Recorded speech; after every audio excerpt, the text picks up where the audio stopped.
Olá, começando o Podcaps aqui no Caps AD3, mais um episódio aí da série desses episódios que a gente vem fazendo. Iniciando hoje com a temática da luta antimanicomial, em referência ao dia 18 de maio. E em função disso, a gente está gravando hoje um episódio especial com algumas perguntas que foram elaboradas aqui no grupo, né? O grupo do podcast, Podcaps AD3, com temáticas relacionadas a esse tema. Então as perguntas foram elaboradas pelos usuários no grupo, a partir de discussões. Nós tivemos a exibição de um filme, né, o Holocausto Brasileiro, disponível na Netflix, que surgiram algumas discussões, foi um momento muito interessante. A gente elaborou também um poema e as perguntas também para a gente estar discutindo e conversando, né? Estou aqui também hoje com o Matheus, o psicólogo, que também conduz esse grupo juntamente comigo, e estamos aqui dos usuários que a gente vai estar compartilhando aqui de experiências, opiniões, reflexões, né, sobre essa temática. Isso mesmo, Alex. Mais uma vez é um prazer estar aqui com essa equipe animada, né? Hoje a gente está com a casa cheia aqui, né? Eu consigo contar aí pelo menos 12 pessoas aqui. Estou muito feliz aí com a etapa de planejamento e eu acho que hoje nessa etapa de execução a gente vai conseguir sanar algumas dúvidas, né? Desenvolver um pouco mais esse tema para que as pessoas consigam desconstruir um pouco mais esse pensamento errôneo, né? Que circula acerca dos CAPs em geral, né? Sobretudo do CAPs AD3, né? Um dispositivo da rede de atenção psicossocial muito importante. Eu acho que muita gente aqui vai ter relatos muito bons aí para trazer e contribuir com essa temática. E isso é muito importante, né, Matheus? Porque os CAPs vêm fruto dessa luta, né? Dessa luta antimanicomial que começou lá atrás, lá na Itália, nos anos 60, nos anos 70, e que veio para o Brasil para trazer transformações, né? Para lutar pelo fim dos manicômios, e que tem impactos até hoje na forma como a gente faz o tratamento de pessoas com transtornos mentais e que fazem uso de álcool e outras drogas, né?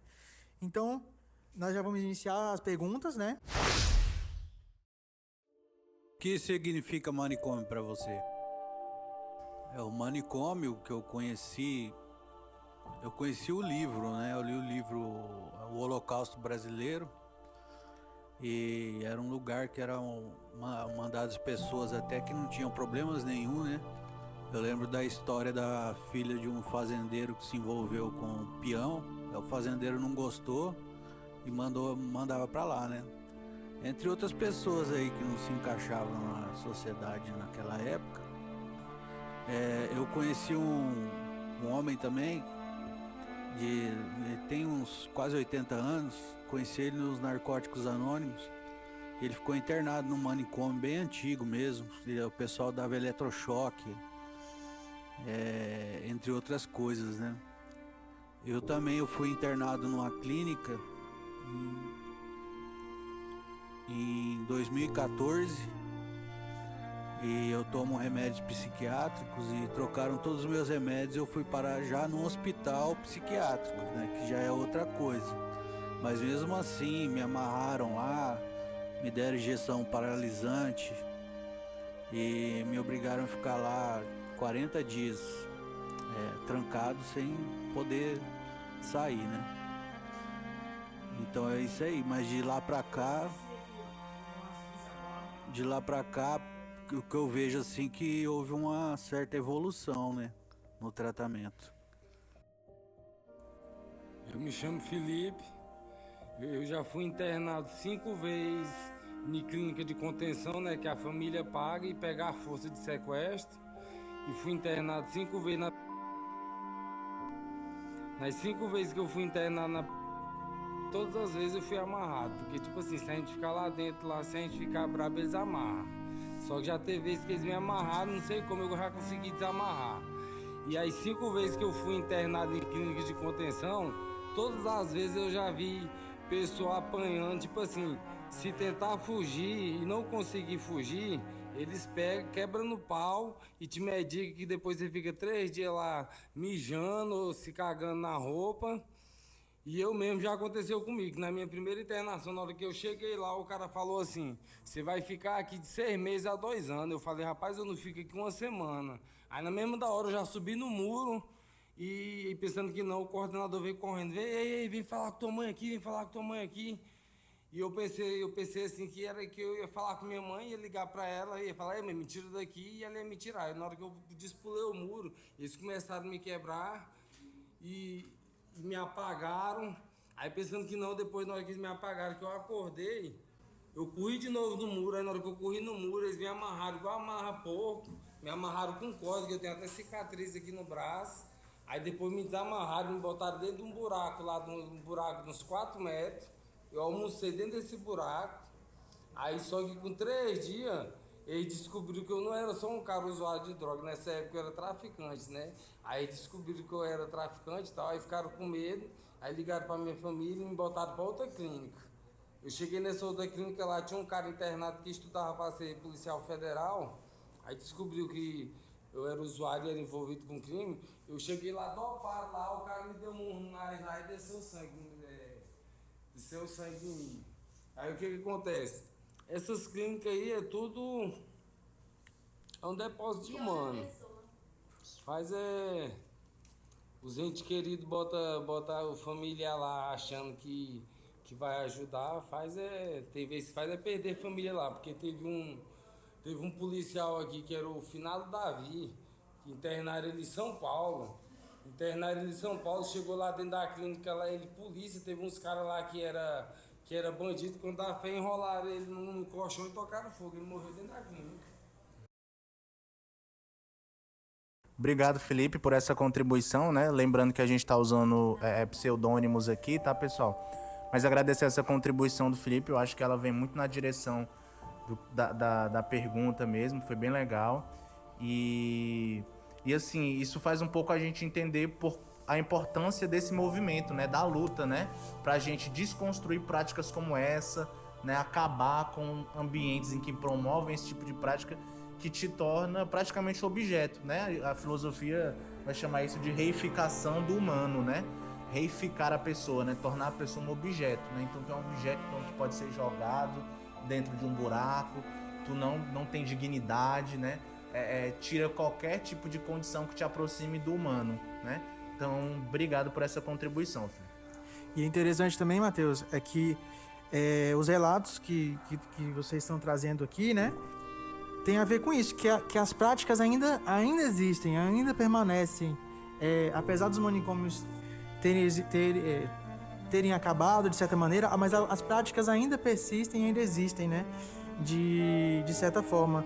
Porque ainda se fala em luta antimanicomial. Eu acho que é porque precisa de um tratamento mais leve.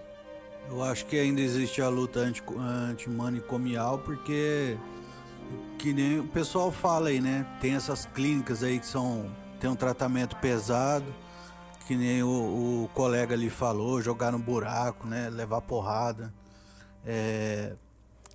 Eu fiquei numa clínica que não era o tratamento tão brabo assim, né?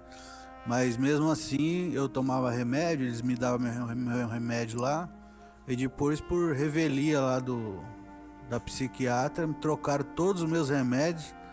Eu comecei a babar, eu tava parado assim, ficava babando, os colegas tudo estranhando, né? E aí me mandaram pro hospital psiquiátrico, lá em Presidente Prudente, achando que eu tava louco, né? Sendo que eles trocaram todos os meus remédios que eu precisava por outros remédios que não tinha nada a ver com os meus, né? Então eu acho assim, que principalmente a luta contra as drogas, né? Eu faço parte do CAPS já faz uns 5 anos, e dos Narcóticos Anônimos eu faço há 10 anos. Os Narcóticos Anônimos tá aí há 50 anos, né? Então a gente fez um estudo de quanto tempo o pessoal consegue ficar limpo, né? Quem consegue ficar limpo por mais de 5 anos é cerca de 3% só. Então é uma luta quase desleal, né? Que a gente trava contra as drogas, né? Eu mesmo agora eu já lutei bastante, já fiquei bom tempo limpo, recaí. Nos últimos 10 anos aí eu fico 6 meses limpo, depois recaio. 6 meses limpo, depois recaio. Cada recaída é uma destruição, né? Então é isso, eu acho que a luta é muito grande mesmo, principalmente contra o álcool e as drogas, né? E essas clínicas aí também tá complicado também, porque cada clínica tem um pensamento, tem um jeito de mexer, né?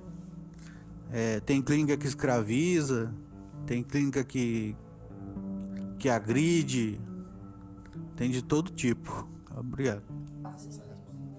Tipo assim, que aí tem uns que vêm disfarçados de comunidade terapêutica.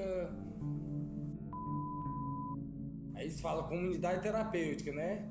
Mas só que lá dentro, quem vive lá dentro lá é outra história.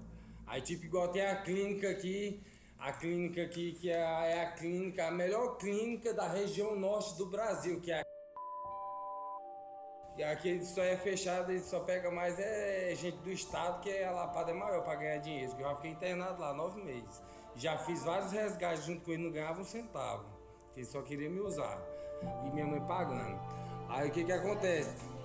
Aí tipo assim, existem essas clínicas aí, entendeu? Aí tipo assim, se uma hora eu chegar num poder, não sei de deputado, de algum tempo, que puder fechar essas clínicas, eu por mim fecho e só amplia de CAPS, que eu por mim o tratamento melhor do CAPS, que tipo assim, a gente faz o tratamento, a gente vai pra casa, tá no tratamento, a gente é bem acolhido e estamos fazendo tratamento, estamos ganhando a medicação pela prefeitura, porque nessas clínicas a família tem que comprar medicação, só isso mesmo, só por hoje.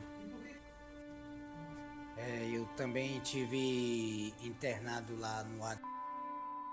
Eu, assim, pelo um lado, quando eu tava lá, eu achei pelo um lado bom, né, que a vida que eu tava, eu cheguei muito agressivo, né, eu cheguei a um ponto de estar muito agressivo lá, sabe, e cheguei amarrado lá, né, cheguei sendo levado pela polícia, né, amarrado pé e mão, né, e cheguei lá, os pessoal assim, não tenho muito o que falar deles, porque assim, eles me trataram de uma forma totalmente diferente, né, não me judiaram, né, só mesmo que eu tenho que falar só a respeito da adopação, né, que eu vivia adopado sobre remédio, né, e eles optaram para mim estar numa clínica, né, sendo internado numa clínica, e eu já vi, né, relatos sobre essas clínicas, né, então assim, eu tomei trauma, né, dessas clínicas, né, porque assim, eu já vi pessoas morrendo, né, assim, sobre os relatos que as pessoas falavam, né, que chegava lá, muitos deles não saía com vida, né,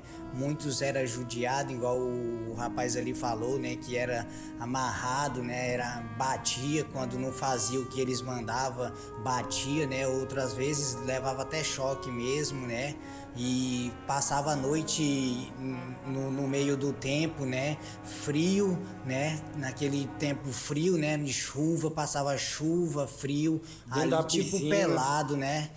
Então assim, eu fiquei com trauma, né, e quando eu vim pra cá pro CAPS, né, me relataram para mim ficar, né, os 14 dias em terapia aqui, né, só que eles me deram a opção, né, para mim, se eu quisesse um dia sair, né, tinha essa possibilidade de eu ficar aqui até o tempo determinado, e no dia que eu quisesse sair, eu sairia, né. Aí eu optei assim pelo tratamento para mim vir e ir para minha casa, né, porque assim, até hoje eu tenho um trauma desse negócio de ficar trancado, né, que eu já fiquei muito tempo trancado lá no HGP e eu tenho trauma disso, né, de ficar trancado, né. E assim, eu vejo que o CAPS hoje, ele tá sendo um fôlego de vida para mim. Hoje eu vejo a minha história totalmente diferente do que eu vivia antes, né? Hoje eu já tô vendo o tratamento sendo realizado de uma forma especial na minha vida, né? Hoje eu não vivo mais nas ruas, né? Hoje eu vivo dentro do meu lar, né? Juntamente com minha família. Hoje eu já tenho uma comunhão totalmente diferente do que eu era antes, que eu vivia amarrado o tempo todo, né? O tempo todo eu vivia amarrado, sendo amarrado, né? Porque assim, eu tinha um alto nível do álcool que eu vivia muito agressivo, né? Quando eu tocava no álcool, eu vivia muito agressivo. Então só me acalmava depois que conseguia me amarrar, né? Tinha dia que eu passava 2, 3 dias amarrado, né? Por causa do efeito do álcool, né, e das drogas, né, que eu vivia. Então hoje eu já não mais vivo essa vida, né, porque hoje eu conheci a lei cristã, né, e tô tentando seguir essa lei, né, e assim, tô vindo pro tratamento, não tô falhando nenhum tratamento, tô fazendo corretamente, tomando meus medicamentos direitinho, e eu já tô vendo a mudança na minha vida. E assim, eu só tenho que agradecer, né, todos vocês que trabalham aqui, né, todos os psicólogos, né, que trabalham, né, que dá o seu melhor aqui por nós, né, que é uma coisa assim que não tem preço, né, de eu sair da minha casa, chegar aqui, ser bem atendido pelas pessoas, né, ouvir palavras de conforto, de consolo, né, porque cada palavra que eu recebo aqui, eu guardo no meu coração e levo comigo, porque eu sei que lá na frente eu vou ter a verdadeira mudança na minha vida, né, por através dessas palavras, né. Dizer que eu fiquei também 9 meses internado em Palmas, Tocantins. Lá eu, pra dizer a verdade, por um lado eu achei bom, mas por outro eu achei ruim, porque eu nunca fiquei amarrado, mas sempre via gente amarrado, não podia nem conversar com as minhas enfermeiras, que eles podiam querer amarrar, lá era muito estranho. Quando eles me resgataram, eu pensava que lá era diferente, mas quando eu cheguei lá dentro já era totalmente diferente da realidade que o povo conta aqui na rua, né? Aí eu fiquei lá 9 meses, só que eu nunca saí para resgate não, mas só que teve um paciente que veio para me resgatar, só que me contando que lá não era lá essas coisas, como eles diziam, né? Só que aí eu tenho uma coisa, aqui no CAPS é diferente, porque eu já sou paciente do CAPS, já vai fazer 10 anos de caminhada. E aqui todo mundo me trata bem, é um tratamento diferente, diferenciado. Todo mundo aqui, os enfermeiros, os psicólogos, os médicos, tudo aqui. Eu já fiquei 14 dias aqui internado, o tratamento é bom. Aqui eles falam que a gente pode, se a gente quiser sair antes, pode sair, se quiser cumprir até os 14 dias também. Aqui eu acho melhor. Eu quero continuar meu tratamento no CAPS mesmo e só graças a Deus para todo mundo aí. Que quer dizer, tá tudo sendo um exemplo, o que os pacientes passam aqui para tá fazendo uma terapia. Então o CAPS se torna muito bom. É o que eu acho. Né, a questão do tratamento, né? É um tratamento humano, né? A questão da internação, tudo, né? Você está como um voluntário, né? Você não é obrigatório a fazer aquilo ali. E a questão de identificar também, né? O seu tipo de doença, né? Aí é tratado, é medicado, né? Isso aí tudo é um benefício muito grande, né? Que vai voltando a sua sanidade, né? Eu cheguei a ficar uns 14 dias aí, mas graças a Deus hoje, né? Me sinto bem recuperado, né? E graças a Deus que sempre um tratamento humano, né? Apesar de haver esse revezamento, tudo, né? Mas o propósito é um só, né? De sempre tratar, cuidar bem, tudo, né? E eu sou muito agradecido, né? Não só eu, né? Mas todos os meus familiares, né? Porque fui bem atendido, tudo, né? E graças a Deus estou bem recuperado, tudo, né? E aconselho, né? Todo o pessoal seguir, porque sabemos que não é uma luta fácil, né? É a luta diária, tudo, né? Mas graças a Deus a gente vem superando tudo, né? E vem se dando muito bem, tudo, né? E graças a Deus estamos aí, a vitória é nossa. Complementar. O CAPS, no início, quando eu fui convidada a vir para o CAPS, eu estava numa situação muito difícil da minha vida, eu morava na rua. Aqui o CAPS não ajuda só no psicológico, ele ajuda no social também. Eu fui orientada a fazer um cadastro para ganhar um apartamento, eu ganhei. Fui orientada a caçar trabalho, não consegui devido à depressão, mas aí eu fui orientada a a procurar um advogado para conseguir uma aposentadoria, eu consegui.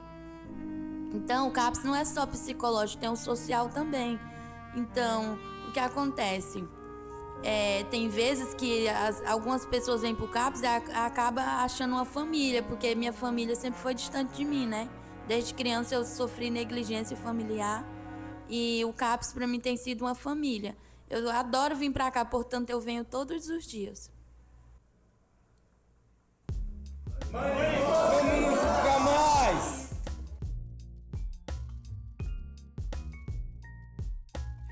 Esta produção faz parte do grupo de podcast PodCaps AD3, desenvolvido em grupo pelos usuários do Centro de Atenção Psicossocial Álcool e Outras Drogas de Palmas, Tocantins, mediado pelos psicólogos Alex de Andrade Moura e Matheus Nascimento. Toda a elaboração das atividades, planejamento e execução é realizado coletivamente, sendo os temas, perguntas e discussões formulados pelos próprios usuários do serviço. Todos os direitos de imagem dos participantes foram preservados e devidamente autorizados. Siga este podcast para mais conteúdos.